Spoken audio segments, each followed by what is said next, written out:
এই নাও তোমাদের কাপড় রেডি। হে দাঁড়াও, এটাতে হাত দিও না, এটা আমার ভাইয়ের জন্য। ভাই নাও, তুমি এটা খাও। হ্যাঁ, আমি শুধু এটা খাইতাম?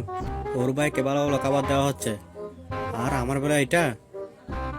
দাঁড়া, কিছু একটা উপায় বের করতে হবে। হ্যাঁ, বুঝতে পাইছি।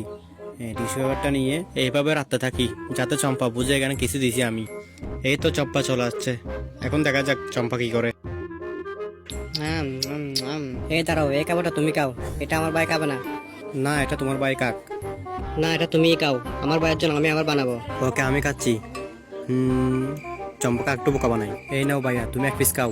না, আমার ভাই খাবে না, এগুলো সব তুমি খাও। এই ভাই আসো, এগুলো খেতে হবে না, আমি তোমার জন্য আবার নতুন করে খাবার বানিয়ে দিচ্ছি, আসো। হ্যাঁ, আজকে চম্পাকে অনেকদিন পর বোকা বানিয়েছি। সবগুলো খাবার আমি এখন আস্তে আস্তে খাবো। হ্যাঁ, ওয়াও, অনেক স্বাদ। আমার চম্পা তো অনেক ভালো রান্না করে। বন্ধুরা, দ্বিতীয় পার্ট দেখার জন্য কমেন্টে বলে যাও, আর ভিডিওটি ভালো লাগলে শেয়ার করে দাও।